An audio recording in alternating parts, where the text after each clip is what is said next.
Thank you very much for inviting me here. It's a pleasure to be here. Today I'll talk about several different subjects relating to theoretical and empirical investigation of several common practices in deep learning. So it will be about 4 different split talks. So if you fall asleep in one of them, I wake you up in the next part and you can ask questions, and we move to the next section. But first, before we go into the different topic, I'll give just some general overview of what's the things that are interesting me lately. So I about slightly more than a year in the Technion, the electrical engineering department, and these are the stuff I've been doing there for the last year. So in deep learning, that's the main thing I'm currently working on. There's some main bottlenecks that are preventing us from moving forward in theoretical and practical direction. So in theoretical question that's not completely clear yet, for example, is why do we converge to global minima when we train a neural net? We have some loss. It can be a complicated function. We start from some random initialization, and we use local update rules like stochastic gradient descent. And eventually, we might get stuck in some bad local minima and not converge to a good solution, which is a global minima, which minimizes the training error, the error on your training set. But it seems that empirically, if we do reasonable initialization, we are in a kind of an area that will always converge to a global minima in the sense that we're minimizing a training error. Okay, so this is kind of a somewhat still a mystery. It's not really clear why is it always happening. That's one thing that I've been working on. Another thing is, why do we converge to good global minima? Even if we converge to global minima in the training set, we won't be good in terms of a generalization. For example, we have a function from x. We want to fit a function from x to y, a finite number of points. We can fit a perfect function that gets 0 training error, but of course, in generalization, new data points will be not so good. But we can also fit functions that have lower complexity. That standard theory tells you it will have better generalization. But it seems that deep neural networks are really radically over-parameterized. They're more like the red curve. They have many, many more parameters than data points, but still they get good generalization performance. So it's not clear why do we select those global minima which achieve a good generalization performance. And practically, I will start the talk on this subject. It's easier, I think, after lunch to start with some practical stuff, and then I'll go into the theory. And so some aspect that prevents us from scaling the practice of deep networks is trying to do a massive parallelization to speed up their training so we can train bigger, larger, more complicated models. And also, even if we do this massive training of neural nets, we'll end up with a really large electrical bill. You can't really scale it. At some point, we'll have really become resource constraint, and using training and using neural nets will become impossible. So also trying to solve this problem of resource efficiency. And the last problem, of course, it's a main bottleneck. We usually don't have enough data labels to solve really complicated tasks. Okay, so these kind of bottlenecks which are I'm interested in. The last one I didn't really work on, so I just mentioned it. So we'll start with some old work and more background. The first paper here was in the end of my PhD. I started to work on that. And it's work we've started with my Ron Meir, my supervisor from the PhD, and student Itai Chubaro is now my PhD student. And later also joined with collaboration with the Yoshua Benji group.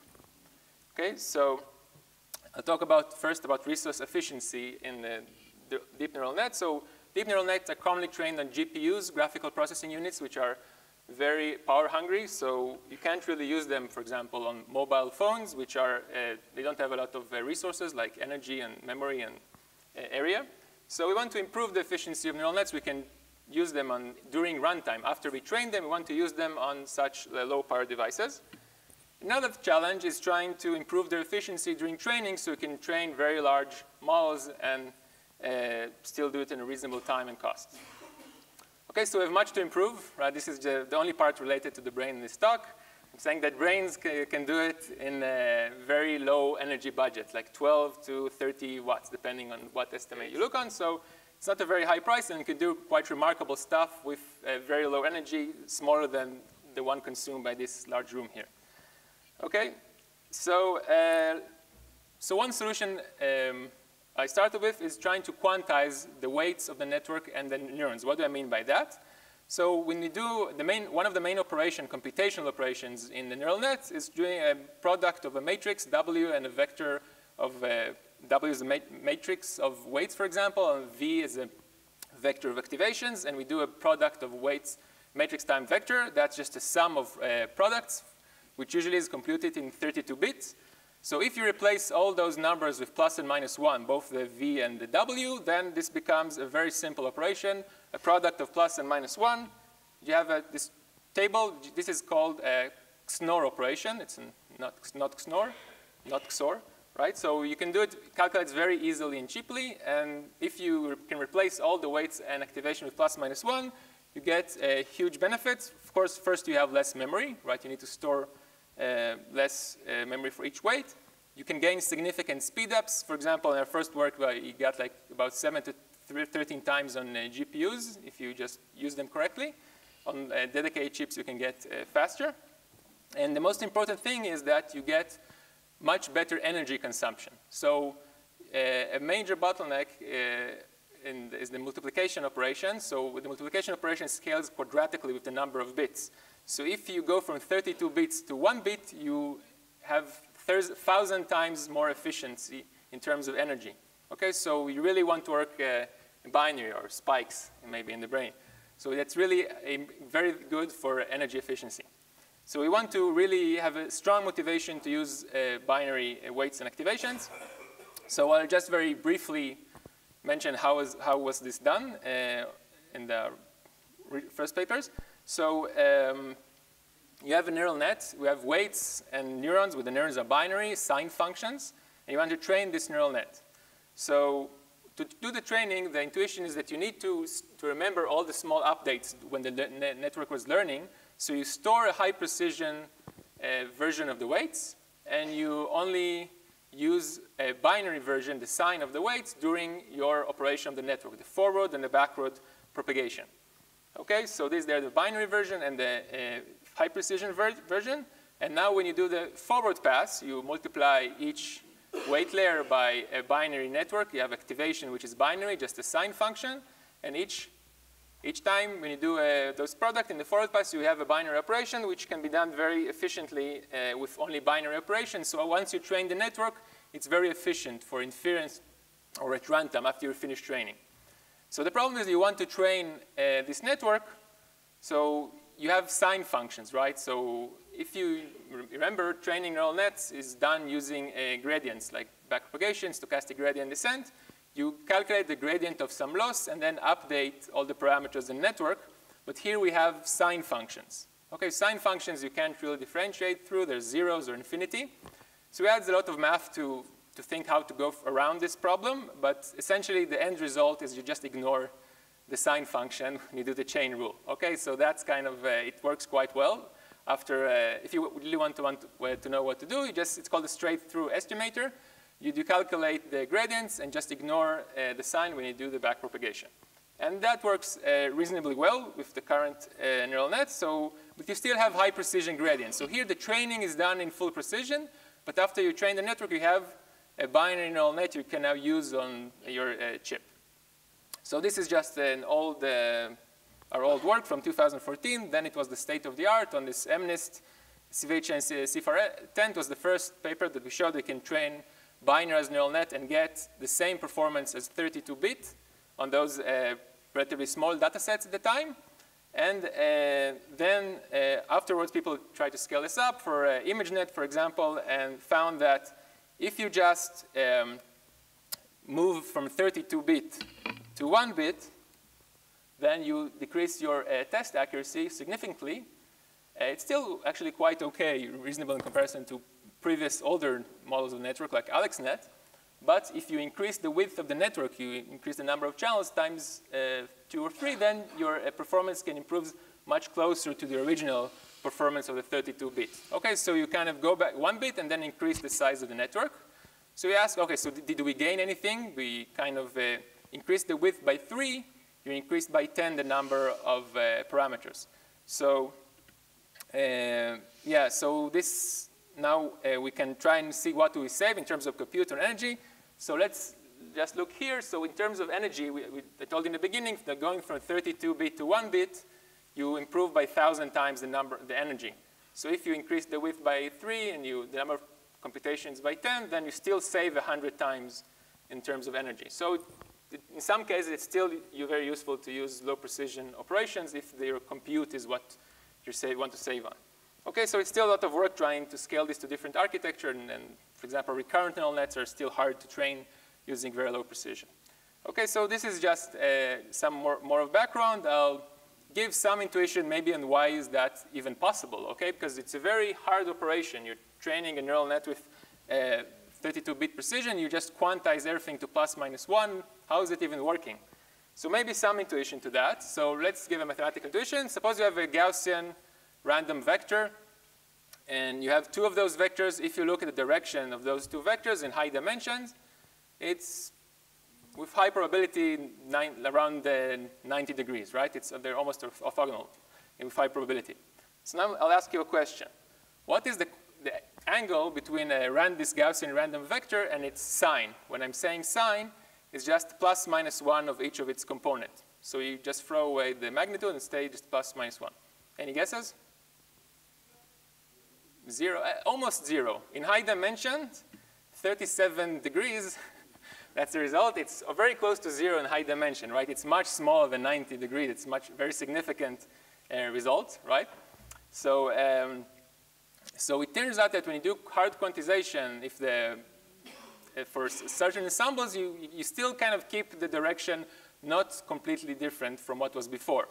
But what can change quite radically once you do such hard quantization is the scale of the vector, right? So if all the components were million and minus million in the vector, you threw all this information away. Where did it go? Why didn't it affect the performance of the network? So the answer to that is the batch norm. Okay, so that's a critical component in many neural nets these days, and now the next part of the talk will be on that. So any question till this point on this background part? You just calculate the Gaussian integral. I don't have a good intuition. What? Maybe? I forgot. That wasn't my paper. This good. Okay. Okay. So so the next work about how now we want to do the training with low precision, and we'll try to show that the bottleneck in doing that is batch norm. That was a joint work with students from my group. But it's not okay. So Elad Hofer, Itai Khubara, Itai Golan, and Ron Banner from Intel did great jobs. So as I said earlier, there are 2 main challenges: trying to run the neural net with low resource efficiency. To do it efficiently during when you use the network during inference or runtime, or when you train the neural net, you want to do it with high resource efficiency. So how do you improve this during training? So until now, we kind of showed this is possible to do this to improve performance using quantization. But can you do it for training? So the problem was before that the gradients and some of the components there were still used in 32 precision during training. So again, now we use low precision, and we show that one component is a major bottleneck. It's called batch norm. So what is batch norm? This is the light version without all the extra parameters. So batch norm is a very simple concept. You take the input to the neuron, and you subtract the mean and divide by the standard deviation of a vector. So if you're curious what the dimensions here of the vector, what do you average over? So this is just the channels and the width of the height of the filter. So you just average over all these dimensions, and these are the averages in the mean and the standard deviation. And if you do that, which you can also write, this will help us later, this standard deviation just a scaled L2 norm of the centralized input. So if you do that, this allows us to train very deep networks, train faster, and get better accuracy, also improve generalization in many cases. So that seems it's really helped a lot the community since it was invented. But it has many shortcomings. One of them that to do those averaging, you assume some independence implicitly about the samples. So it doesn't really work well if you have a time series using an RL or GANs or some metric learning, some domains which are it's not really clear how we do correct averaging. And also it has, in modern neural nets, it has significant effect on the computational and the memory of the training of the network. It's about 25% in the large networks. And it's not clear how it interacts with other mechanisms used to regularize the neural net. So it's kind of another mechanism which improves generalization, but we had already other mechanisms. What is the interaction? And the last thing, it requires a high precision operations to remain numerically stable because we have this square root sum of squares. And if you do this with low precision, it turns out that batch norm doesn't work at all or not very well. Okay, so I'll focus here about those two aspects of batch norm, try to shed some light there. And of course, there's a big question, why it works so well, why it does all those miraculous things, improves generalization. So I'm not sure if I'll have an answer here. So the key observation regarding batch norm is that given some input x and the weight vector filter w, when we denote by w hat this normalize, the direction of the weight vector, then the batch norm on the input to the neuron is invariant to a scale. You can change the norm of the w, and it doesn't affect the output of batch norm. So this has some interesting implication. So if you now look at the update of SGD or gradient descent and during your training, and you look only at the updates for the direction of the weights, then the only effect of the norm of the weights is the scaling of the learning rate per weight. Okay, so this is the only effect of the norm, just changing the learning rate during training, which is interesting because if that is the case, why are you using all those norm control during regularization techniques during training? For example, weight decay or L2 regularization is a way to control the norm of the network during training, but the norm of the network doesn't affect the capacity of the model. It's invariant to this norm. So the only thing it changes is the learning rate during training. So what we did to check this, we did an experiment with weight decay and without weight decay. These are the cyan and red lines. You see they're obtaining different performances. You have different curves. The weight decay improved performance. Now what we did, we recorded the norm of the weights during the weight decay experiment and then changed the learning rate using our formula from the previous slide to change the learning rate and the experiment without weight decay. So what we got is exactly the same curve. This is the green or the blue. There's different variants there. They have exactly the same curves as weight decay. It suggests that exactly what we said, that weight decay is only changing the learning rate in each one of the each one of the weights. Okay, so that's kind of something interesting about the interaction of regularization and batch norm. Can you go to the slide before? Okay. Let me know when I can continue. Continue? Thank you. Okay, now to the surprising part. Okay, so batch normalization, as I said, is just scaling with this L2 norm. You subtract the mean scale with this L2 norm. And the problem is, I said, it's not numerically stable. So quickly you think, okay, so square root of sum of squares is not numerically stable. You replace it with some other norm, like L1 norm, L infinity norm, which are much more easy to use using low numerical precision operations. So we can do that. The problem, it doesn't work very well. If you replace one thing with another thing, when you train a deep learning network, it doesn't work very well. Usually you have some performance lost. So what we did is say, okay, so what we want is to change the scaling constant to find a constant to multiply a new operation so it will be equivalent to the old operation. To do so, we look at the expectation of the two norms. So we have the scaled L2 norm and the scaled L1 norm that we want to compute the same thing. So we want an expectation for them to be the same. So what is the expectation on? We can't really calculate this, so we do some approximation. It's a sum of lots of input in a neural net, so a central limit theorem type approximation is reasonable. We assume it's a Gaussian input. And then because it's centralized, you have zero mean.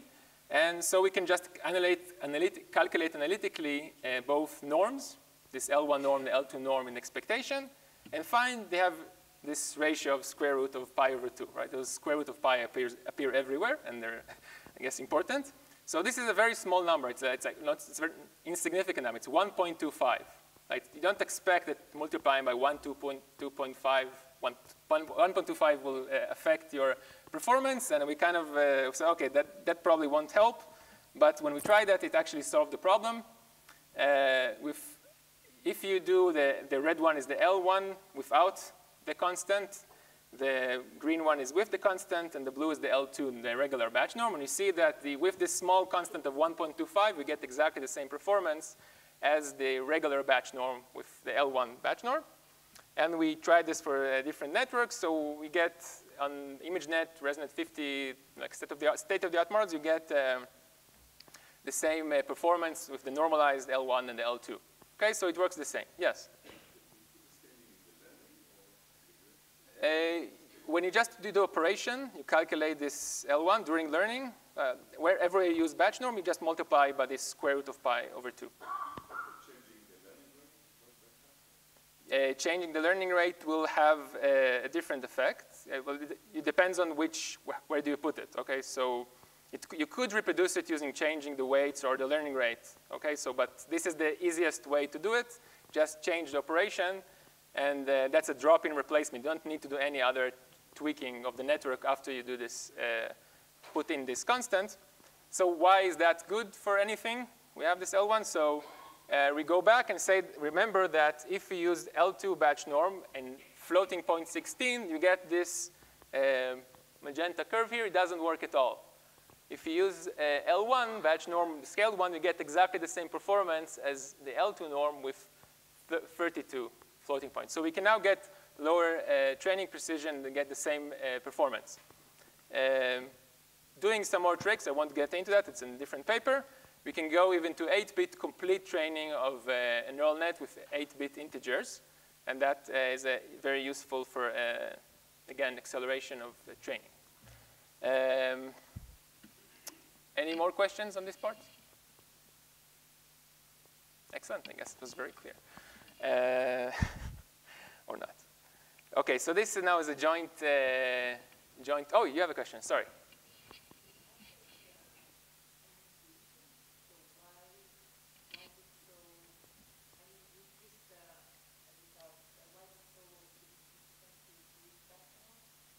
Why is it so significant to use?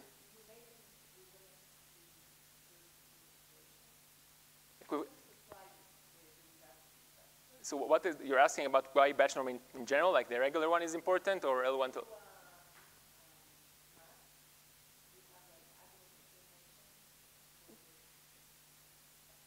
For the success of batch norm?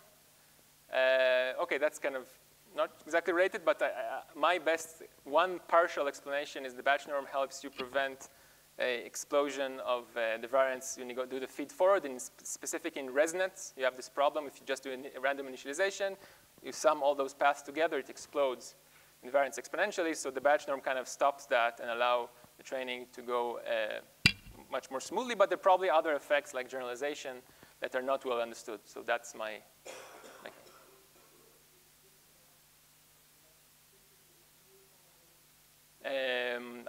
Don't think I have anything to add beyond that. That's, yeah, OK. Any other questions? Yes? How sensitive is it to that 1.52 value? Yeah. What it means is that you're basically multiplying the learning rate by constant. Yeah, we tried to change it a bit, like to both sides, and it's the optimal. Like, and then we tried like two times. I think we tried two, time two, and then this half or two, and that was worse. We didn't try to narrow it down. Any more questions? I have a follow-up question about the normalized L1 norm. Does the performance penalty having to do with the fact that it's supposed to implementation under some computers? So we input less of the relevant information. We don't normalize. I'm not sure I understand the question. So the normalization, it doesn't really, it maintains the same performance even in 32 bits, so it's not related.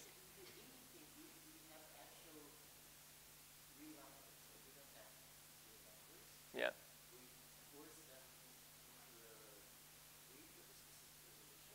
Okay. So I was just trying to understand the same thing with you. Why does the simple multiplication help us so much? Why it helps so much the multiplication? So I think the main issue is that you're very sensitive in neural nets to the exact scale. So that would, maybe in my next part of the talk, will help understand this. Okay, so let's continue. Yes. Yeah. Yeah, that, sure, ReLU or leaky ReLU, yes. But then the state doesn't matter. In the prediction, yeah, but it matters in the learning. For the learning, yes, only for the learning rate. So the scale doesn't affect anything in the output. Okay, but now we'll see why it's very important for the learning. So now this is joint work with Nati Cerebro, Surya Gunsekar, Jason Lee, and my student Mor Spiegel-Naxon. Yeah, okay, that's all. And so now we'll talk about things that I think were talked about in previous lectures, some of them. So let's examine just basic training of a neural net on CFAR10 without any normalization, just basic SGD, momentum, or maybe grand clip. It doesn't matter. You can just do basic SGD. And we look what happens. So we have, it's an over-parameterized neural net, so we can perfectly fit all the data points. And indeed, we see that the training loss goes to 0. This is a logarithmic scale, both sides. And the validation loss is increasing over time. Okay, so I guess you heard talks before. If the validation loss is increasing, that means, that you should do early stopping here, right? Because you're getting worse in your performance.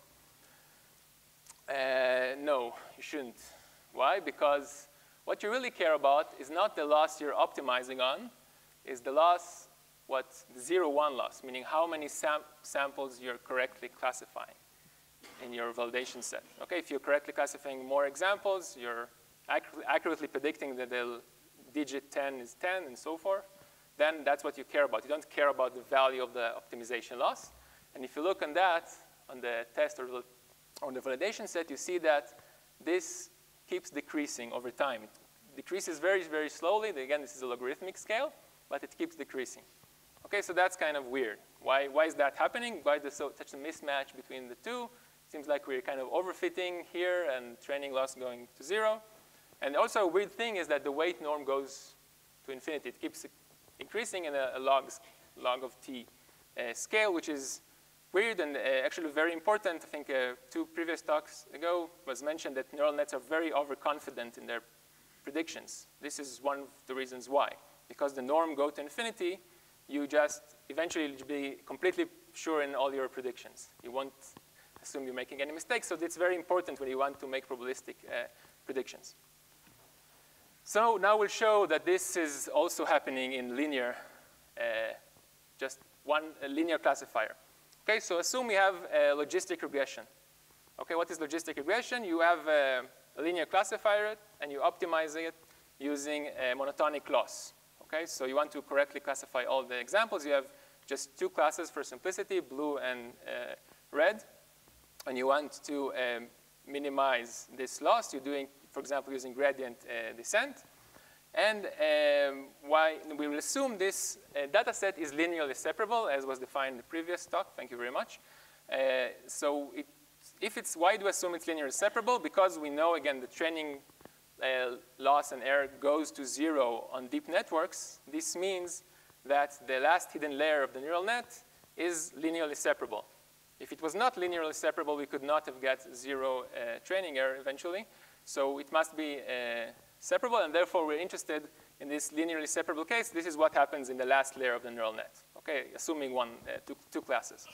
Okay, so let's look what happens in the dynamics of this linear classifier. If you do gradient descent, you start from some random initialization. After a while, you converge to some solution linear classifier which correctly separates the data.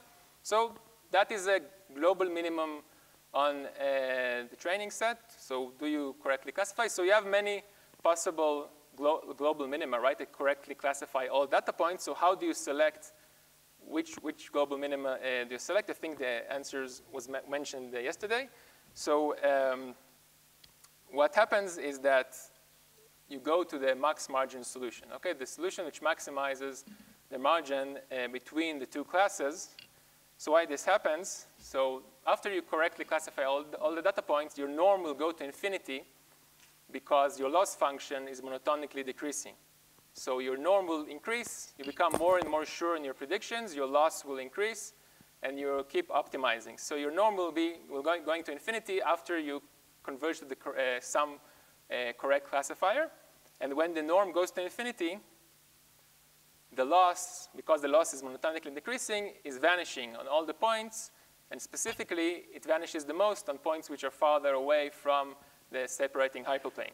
This means that the only points that remain are the one dominating the loss and the gradients. These are the closest points to the hyperplane, and we can prove that these are the support vectors. So using this, 2 pages of math, we can prove that the convergence of logistic regression is to the max margin solution, the SVM. So this is without regularization, gradient descent. This was the first proof of this. And interestingly, we show also that this convergence rate is very slow. So the norm of the weights increased logarithmically with the number of iterations. And the residual is kind of log-log or O of 1 if you assume for almost every data set. OK, so essentially what it means that your direction of your weight vectors goes to the max margin solution. You can also generalize this proof for a stochastic gradient descent. And even with a fixed learning rate, you converge to this solution. So you don't need to decrease the learning rate for SGD, which is somewhat surprising. Usually, you do decrease in many proofs. And multi-class problems, you also have this multi-class SVM. OK, so let's just look at numerical examples. So we have 2 classes, and this is what you converge to. This is the, again, max margin solution. And we assume in this case there's no bias. OK, this is just homogeneous linear classifier here. So the norm goes to infinity as log of t. And the loss goes down like 1 over t. And the angle or margin goes like 1 over log t or 1 over log t squared. OK, so that's what you see in dynamics, and you can prove those results. OK? So another thing that happens is that test loss increases when we train. Why is that? So again, this is our asymptotic solution. We have the max margin, its norm increases. We can show that for logistic regression, the loss increases like log of t. So why does this happen? So suppose this, again, you have the 2 classes, and you have points which are circled with this circle. These are the test set. Okay, so you don't see those points during training, and you're oblivious to them, but you measure your validation loss or test loss on those points. So you have some linear classifier, you converge to the max margin, your norm goes to infinity, and then your loss on all data points, which you classify correctly, goes to 0. So all the blue points on this side will have correctly classified, therefore they'll vanish. Also, all the red points on this side have the correct classification. So the only points that will remain after the norm will go to infinity are 2 misclassified points here. And then on those points, because your norm is going to infinity, you become more and more certain in your predictions, and your loss will increase. OK? So let's just do a recap of what we found for the linear classifier and see if this is similar to what we see in the neural nets. So we found that the loss, validation loss or test loss increases like log of t. That was the previous slide. The training loss goes like 1 over t, to the exponent of log. Again, the norm goes like log of t.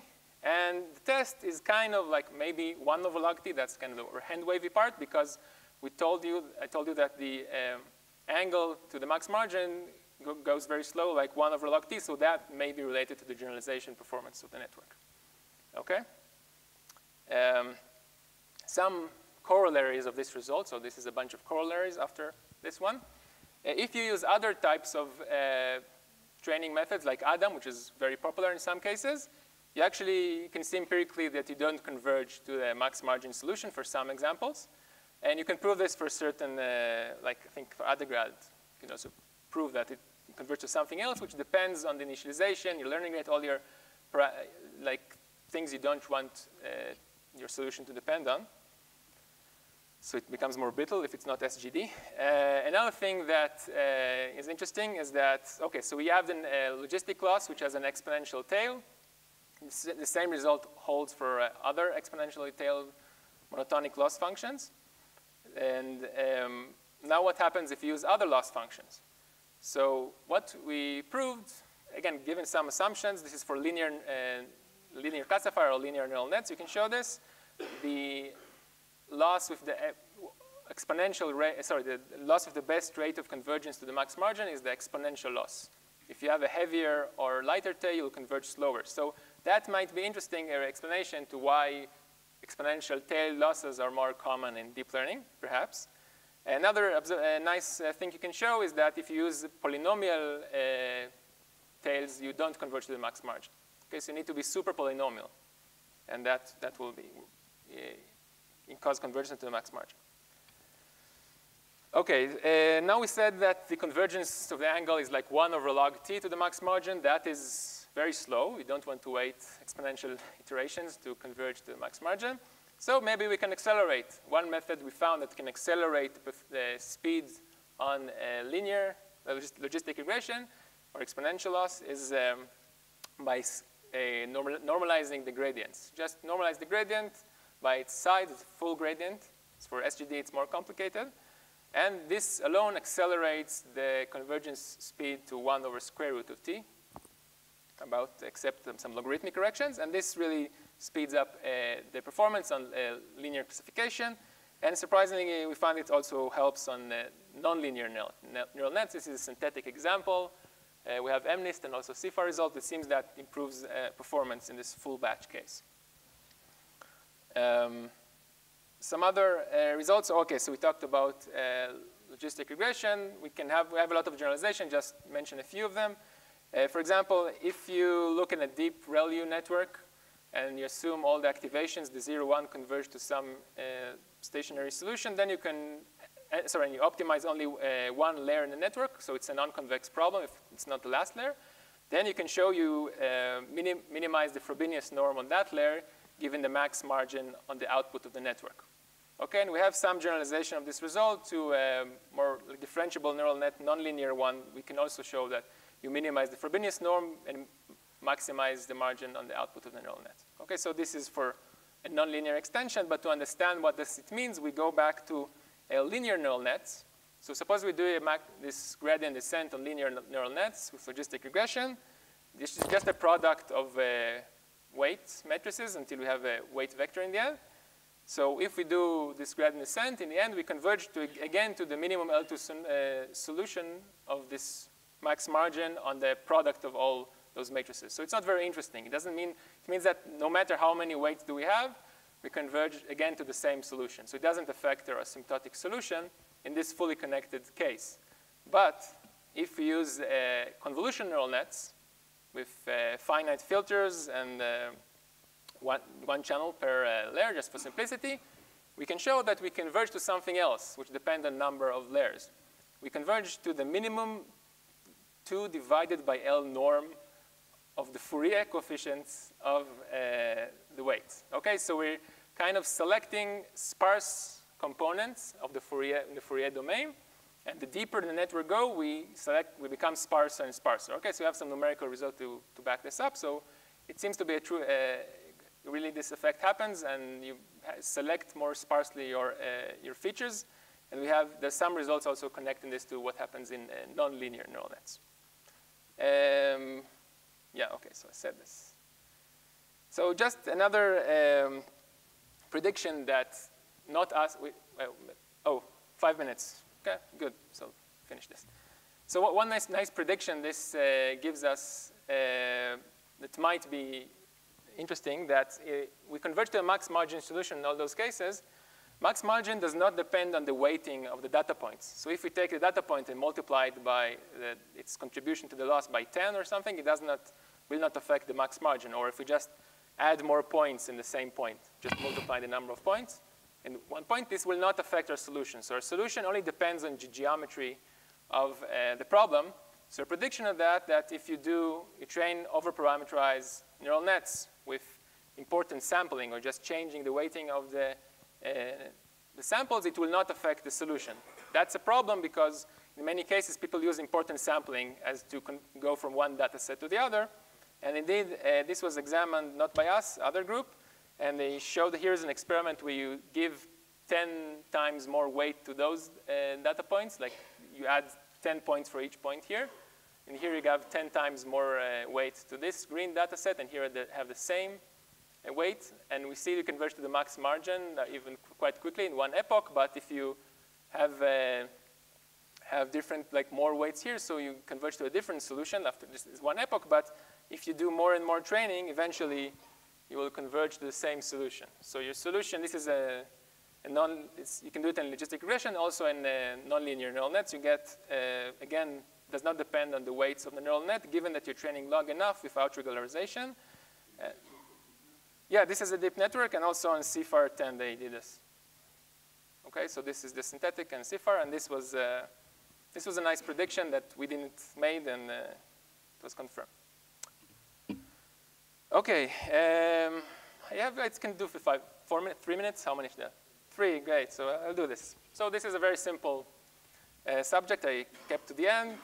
So let's suppose we have a deep neural net, and we have in the last layer again this classifier layer, and we all look on this class. We focus on this classifier layer again, and we want to ask. So because this representation for multiple outputs, you have a matrix, which is the size of the matrix is n times c. N is the size of representation of the last hidden layer, and c is the number of classes. So as c goes very large, many classes, then this becomes very cumbersome, and this part of the network is very costly. So what we suggest, just fix this network. Just choose it, for example, to be some orthonormal matrix. We suggest, for example, a Hadamard matrix as a plus-minus matrix, which is very more efficient for hardware. And we also, to make this work, we restrict the representation of the hidden layer to some sphere with some temperature, like inverse temperature constant. You can either fix it or learn it. So that's the whole trick. And once you do that, you look, OK, so do I need to learn this last classifier, or can I fix it? So if you look at the training error of the fixed classifier it's worse. So the fixed classifier, higher training error than the learned classifier. But if you look at the validation error, it's the same. Okay, there's no much difference there. So if we check this on different models, this is the learned classifier accuracy, and this is the fixed classifier accuracy, the number of parameters in the models, and the number of parameters we fixed. So what we see for certain models, like a ShuffleNet, which are quite small, we can fix more than half of the network parameters and still get very similar performance in the accuracy of the neural net. And interestingly, this gives you less parameters than data points. So now we're under-parameterized regime, which is kind of not so common in training of neural nets these days. That's it. Thank you very much.